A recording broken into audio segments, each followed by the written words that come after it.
La polémique enfle ici en Allemagne à l'approche de l'élection législative du 23 février prochain. Le chancelier allemand Olaf Scholz, dans des propos tenus il y a environ 10 jours, a qualifié le sénateur d'origine tanzanienne, membre du Parti chrétien-démocrate CDU, Joe Scialo, de bouffon du roi. Cela a enflammé les débats ici en Allemagne. D'aucuns estiment que le chancelier Olaf Scholz est raciste. D'autres estiment que ses propos ont été sortis de leur contexte. Nous avons sur ce plateau de la chaîne panafricaine Afrique Média le docteur Sylvie Nancha, qui est membre du conseil d'administration de la CDU et qui est notre invité avec qui nous allons traiter de cette question tout de suite. Merci à vous d'être là, docteur Nancha. Merci de m'avoir invité sur ce plateau. Et rappeler à nos téléspectateurs que nous allons aussi avec vous évoquer cette montée en puissance de l'extrême droite. D'aucuns estiment d'ailleurs que c'est ce qui fait perdre le sommeil à plus d'un au SPD en parlant du parti du chancelier Olaf Scholz. Et d'aucuns estiment qu'il faudrait, pour nous, en tout cas pour les ressortissants africains qui vivent ici, faire attention à cette montée en puissance qui pourrait littéralement changer la donne. On va en parler avec vous dans le cadre de cet entretien et nous évoquerons aussi bien sûr ce qu'il faudrait avoir en tête au moment où on ira voter ici en Allemagne, pour ceux qui ont la possibilité de voter, au moment où ils iront voter le 23 février prochain pour la reconstitution du Bundestag. Alors je commence très rapidement par cette question. Le chancelier Olaf Scholz est-il raciste quand il qualifie le sénateur Joe Scialo de bouffon du roi? Pensez-vous qu'il soit raciste? Mais je dois d'abord dire que toute la communauté africaine a été très scandalisée de lire et d'entendre que le chancelier, donc la première personne politique de l'Allemagne, qualifie un grand politicien noir ici en Allemagne de bouffon de roi. Il faut dire que de son rang, nous n'avons que deux. Nous avons une ministre et puis lui qui est sénateur, donc il a également un rang de politicien. Et nous attendons du chancelier d'un pays comme l'Allemagne, indépendamment de son appartenance politique, le respect total par rapport envers les citoyens et les citoyennes de ce pays, mais également le respect total par rapport à tous les politiciens. Donc, Monsieur Joe Scialo a dit qu'il a été très profondément touché par ses propos. Il s'est senti diminué en tant que personne et en tant que politicien. Il y a eu hier soir donc un entretien entre lui et le chancelier, où le chancelier c'est en fait il a demandé en fait des excuses. Et est-ce que le chancelier est raciste? Ça je peux pas le dire, mais ce qui est sûr, c'est que les propos qu'il a tenus à l'envers de ce grand politicien noir sont des propos racistes. Alors, qualifier une personne dans un contexte de bouffon du roi peut-il absolument être considéré comme raciste quand on sait que cette expression existe et que cette expression-là n'est pas liée à la couleur de peau directement? Alors, est-ce que partant de là, et regardons aussi les déclarations notamment de condamnation d'actes racistes systématiques ici en Allemagne par le chancelier Olaf Scholz, est-ce qu'à partir de là, on ne peut pas lui accorder quand même une certaine confiance sur la question et ne pas directement penser qu'il avait en tête a priori cette qualification de racisme? En fait, il a dit il est le bouffon du roi parce que lui, il est le seul noir, politicien noir, justement dans cette constellation-là, dans le bureau exécutif national de la CDU, qui pour lui est un parti conservateur et raciste. Il a dit qu'il il n'est pas seulement un bouffon de la cour, mais il est également comme une feuille de vigne. Donc, c'était très clair que cette qualification était liée à son appartenance politique, mais également à la couleur de sa peau. Alors, docteur Nancha, est-ce que vous ne tirez pas un peu profit de la situation quand vous faites des déclarations comme celles que vous faites maintenant, ou alors quand le sénateur Scialo également et aussi les membres de votre parti répandent un peu cette information de partout? Est-ce que vous n'êtes pas là en train de faire le lit finalement de cette extrême droite là qui monte en puissance et qui pourrait profiter d'un affaiblissement du SPD face à une nouvelle comme celle-là qui pourrait tomber, enfin qui est tombée? Est-ce que vous n'êtes pas un peu en train d'aider plutôt à enfoncer le SPD et peut-être mettre en avant votre... Mais en fait, c'est pas moi qui enfonce le SPD, c'est le chancelier lui-même. Si le chancelier veut porter le parti SPD comme un parti qui respecte les hommes et les politiciens indépendamment de leur origine. Il n'a pas à utiliser des propos pareils pour qualifier un ministre noir ici en Allemagne. Et ça aurait été un chancelier de la CDU ou de la FDP ou des Verts, j'aurais eu le même propos, parce que moi je ne tolérerais jamais que la personnalité politique la plus haute de ce pays tienne des propos pareils envers un politicien noir ou envers une personne noire en public. Alors, quand on regarde l'échiquier, on voit que, quoi qu'on dise, l'extrême droite monte en puissance. Oui. On voit également que récemment, vous avez pu trouver, c'était pas une alliance, mais vous avez pu quand même, avec cette extrême droite-là, faire voter un texte. Donc, on estime que vous aurez dû normalement rester dans ce qu'on peut considérer comme étant une alliance traditionnelle entre démocrates, c'est-à-dire avec le SPD, et que vous n'aurez pas dû, que vous ne devriez pas enfoncer le SPD comme vous le faites en ce moment, parce que cela pourrait faire les affaires de l'extrême droite, et finalement, vous pourriez aussi aller avec cette extrême droite-là dans un gouvernement. Vous, que répondez-vous? Mais en fait, il faut remettre le contexte. La CDU, c'est le parti de l'opposition. Ce n'est pas le parti qui gouverne. Donc déjà, la situation qu'on a en Allemagne, c'est une situation historique. On a un gouvernement qui est minoritaire, donc qui n'est pas capable de pouvoir rassembler le nombre de voix dont elle a besoin de pouvoir passer des requêtes ou bien des lois. Donc, se retrouver dans un parlement et avoir des partis de l'opposition qui ont la majorité, en fait, ça n'existe pas. Donc cette situation qu'on a déjà, c'est une situation qui a été déclenchée par le gouvernement qui est en place. Et je crois que Olaf Scholz, le chancelier actuel, devrait reconnaître que c'est le gouvernement qui est en place qui n'a pas pu justement prendre ses responsabilités jusqu'à la fin du mandat. S'il n'y avait pas un gouvernement minoritaire, on n'aurait jamais eu la situation qu'on a eue pour le moment. Moi, ma lutte, en fait, non seulement en tant que personne influente de ce parti, mais également en tant que responsable quand même d'une plus grande structure des Africains ici en Allemagne, c'est de dire qu'il faut absolument que tous les partis démocrates puissent trouver des terrains d'entente, puissent trouver la majorité entre les partis démocrates, pouvoir faire avancer des requêtes et des lois, parce que ce n'est qu'ensemble qu'ils peuvent justement combattre l'extrême droite. Et déjà, après le 23 février, la question est de savoir est-ce que les partis démocrates seront en mesure de pouvoir former un gouvernement solide et stable. En fait, c'est la responsabilité qu'ils ont. Et là, c'est l'appel à tout. L'appel, elle est dirigée vers tous les partis de l'Allemagne. Ce n'est pas seulement vers la CDU, mais c'est également vers la SPD, vers les Verts, vers la FDP. Ils doivent se ressaisir tous. Ils doivent lutter ensemble pour pouvoir justement garder toutes les valeurs démocratiques de ce pays. Et ce n'est qu'ensemble qu'ils pourront justement combattre l'avancée de l'extrême droite, en fait du parti Alternative pour l'Allemagne qui s'appelle AfD.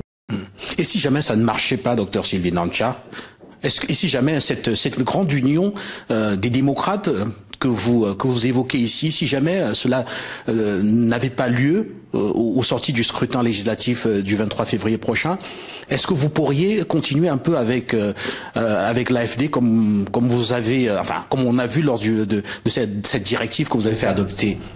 Mais en fait, la CDU n'a jamais travaillé avec la AfD. Elle a dit dans toutes les déclarations, et puis le chef du parti l'a encore répété dans toutes ses sorties, il n'y aura jamais une coopération, une alliance avec l'extrême droite. Il n'a jamais eu lieu, il n'y aura jamais dans l'avenir. En fait, c'est les partis démocrates, c'est à eux de se ressaisir et de trouver des terrains d'entente, de compromis pour pouvoir justement former le nouveau gouvernement. C'est la moindre des choses qu'on attend de la SPD, des Verts, de la FDP, si jamais rentre dans le Parlement, et de la CDU. C'est la moindre des choses. C'est leur responsabilité. Et je pars du fait qu'ils prendront cette responsabilité-là au sérieux et ils trouveront des compromis pour pouvoir justement former un gouvernement qui est porté par des partis démocrates. Alors, vous êtes également la présidente de la TANC. Il s'agit d'un réseau qui réunit plus de 1000 associations de tous les pays du continent africain. Alors, quelle est la marche à suivre en cette période concernant nos communautés ici et surtout ceux qui ont la nationalité allemande et qui sont appelés aux urnes. Que doivent-ils faire pour être sûrs que le pire n'arrive pas, parce que beaucoup craignent le pire? Ben déjà, nous avons quelques candidats africains, donc j'appelle toute la communauté à mobiliser les connaissances pour pouvoir voter ces candidats africains. Nous devons avoir dans le prochain Parlement des parlementaires, des députés africains de toutes couleurs, je veux dire de tout parti politique. La deuxième recommandation est que nous avons beaucoup d'Africains qui sont justement allemands, donc qui ont la possibilité de voter. Je leur demande d'aller tous voter, de mobiliser autour d'eux toute la communauté, tous les amis, la famille pour aller voter, parce que toute voix perdue, c'est une voix donnée donc à l'extrême droite. Vous votez les partis démocrates. Ce n'est que par notre vote que nous pouvons contrecarrer donc les partis démocrates. Ensuite, pour les prochaines élections, c'est important que les Africains prennent également leurs responsabilités en main. Pour changer ce pays, il faut rentrer dans les partis démocrates, il faut poser des candidatures pour avoir des responsabilités politiques dans les parlements, que ce soit au niveau communal, au niveau des lenders ou bien au niveau national. Donc j'encourage vraiment non seulement les étrangers, mais les Africains en particulier, à s'intéresser à la politique, à s'engager dans les partis politiques et également à déposer leur candidature à plusieurs niveaux. Ensuite, nous avons beaucoup d'associations. Nous avons, chez Latam, nous avons 1000 associations, mais dans toute l'Allemagne, nous avons plus de 3000 associations africaines.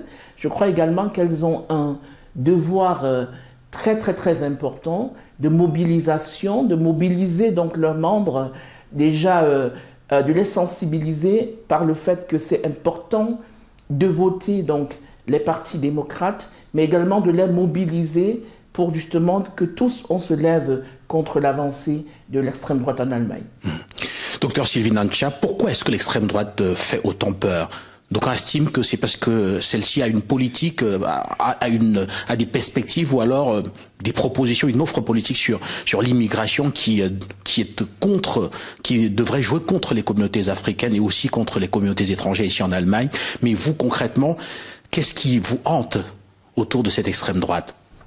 Je crois que tous les partis démocratiques ont une très grande peur que l'extrême droite continue à monter en Allemagne. Tous les étrangers ont une peur incroyable que l'extrême droite continue à monter en Allemagne. Pourquoi? Justement parce qu'elle a réussi à présenter l'étranger en Allemagne comme la source de tous les problèmes de l'Allemagne. Ce qui est factuellement faux. Parce que quand on voit déjà le nombre d'étrangers, en termes d'étrangers, on a 25 millions d'étrangers qui habitent en Allemagne, ou alors 25 millions de personnes qui ont des origines étrangères qui habitent en Allemagne. L'Allemagne a 84 millions d'habitants, donc en fait ce n'est qu'un quart de la population qui a des origines étrangères. Deuxièmement, le problème crucial de la AfD, c'est qu'il y a beaucoup de réfugiés qui sont ici d'une manière illégale ou alors irrégulière. Donc, quand on voit le nombre de réfugiés qui sont ici de manière irrégulière et qui devraient être rapatriés, en fait, ce n'est que 44 000. Donc, en fait, on parle d'un problème qui n'existe pas. Mais elle a réussi, dans le quotidien de l'Allemand, à présenter la présence donc, des migrants irréguliers comme le problème numéro 1 de l'Allemagne. Et ce qui fait que l'Allemagne, quand ils voient les migrants, ils se demandent est-ce qu'ils sont réguliers, est-ce qu'ils sont irréguliers, est-ce que c'est eux qui vont justement nous gâcher notre avenir? Et ça pousse donc aussi bien donc, l'extrême droite et que les autres partis également à être un peu restrictifs en ce qui concerne donc la migration et à prendre des mesures très dures pour pouvoir lutter contre la migration irrégulière. Voilà, c'est ça en fait.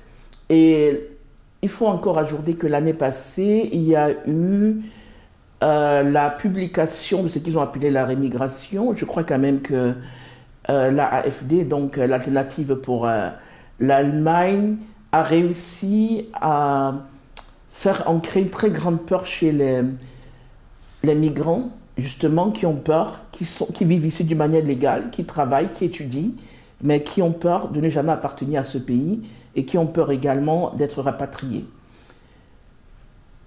La AfD monte en Allemagne, mais il faut également dire que les partis démocrates, la société civile, elles luttent contre cette montée et nous sommes quand même la majorité qui sont d'accord que l'Allemagne est un pays divers, l'Allemagne est un pays ouvert, donc les 25 millions d'origines étrangères qui habitent ici, ils participent donc pour le développement économique de ce pays-là. Ils ne peuvent pas être considérés comme un problème, au contraire, ils sont la solution du problème démographique de l'Allemagne, ils sont la solution du problème de manque des employeurs, des travailleurs qualifiés de l'Allemagne. Et c'est pour ça que l'Allemagne, justement, a voté des lois pour pouvoir la migration massive des internationaux, des travailleurs qualifiés donc, vers l'Allemagne. Alors, je voudrais que vous puissiez nous faire une projection après le 23 février, après les élections législatives. Alors, au meilleur des cas, si les partis démocrates l'emportent et forment donc une majorité et donc gouvernent, quels pourraient être les grands bénéfices pour la communauté africaine, ici en Allemagne? En fait, je crois que les grandes lignes sur la politique de migration de l'Allemagne sont partagées par tous les partis démocrates. Le consensus, c'est que l'Allemagne a besoin de plus de migration, mais d'une migration contrôlée. L'Allemagne ne veut plus les migrants irréguliers, elle veut des migrants venant surtout de l'Afrique, de l'Asie, de l'Amérique latine, des jeunes, des adultes qui viennent en Allemagne pour se former, pour étudier ou pour travailler. Et dans ce sens, il y a beaucoup de lois qui ont été déjà votées pour donc faciliter la migration légale vers l'Allemagne. Et je crois que si justement, et je crois que ça va se faire, les partis démocrates arrivent donc à prendre le pouvoir, ils vont également faire la promotion de cette migration légale en Allemagne. Et quelles sont les chances du CDU, votre parti, lors de cette élection du 23 février? Est-ce que vous êtes optimiste? Est-ce que vous croyez en une victoire au soir du 23 février? Je crois fermement en une victoire de la CDU le 23 février, tout le monde le sait, donc les enquêtes le montrent. Mais est-ce que la CDU sera capable d'avoir un partenaire qui est aussi fort? C'est ça la question. Parce que le gouvernement actuel nous a montré que un gouvernement appelé Feu Tricolore, donc un gouvernement formé par 3 partis, c'est un gouvernement qui est pas facile du tout parce que trouver des compromis entre 3 partis, c'est pas facile et c'est la raison pour laquelle la coalition a éclaté. Donc en fait, l'idéal serait que la CDU puisse former le gouvernement avec un seul parti démocrate. Ça peut être les Verts, ça peut être donc la SPD, ça peut être la FDP si elle arrive à avoir autant de voix. Ce serait vraiment l'idéal. Et maintenant, concernant le scénario du pire, comme on dit souvent, si jamais ce n'était pas vous, et si jamais c'était voilà, plutôt un parti d'extrême droite qui arrivait à l'emporter au soir du 23 février prochain, quelles seraient dans ce cadre-là les perspectives ou alors les hypothèses pour les communautés africaines en termes d'avenir? Mais en fait, ça n'arrivera pas. Le parti de droite peut avoir peut-être le plus de voix au scrutin, mais elle ne trouvera pas un partenaire avec qui elle va former le gouvernement. Parce qu'elle n'aura pas 50%, elle n'aura pas 51%. Pour le moment, les enquêtes montrent que le parti de droite a entre 20 et 21%. Et donc, elle aura besoin d'un parti ou de 2 partis, d'un deuxième parti ou d'un troisième parti pour pouvoir former la coalition. Et les partis démocrates ont dit clairement qu'il n'y a pas de coalition avec l'extrême droite. Donc, la peur que l'extrême droite passe au pouvoir, ça n'arrivera pas. Docteur Sylvie Nansha, vous avez parlé tout à l'heure des communautés étrangères présentes ici en Allemagne, plus de 25 millions de personnes.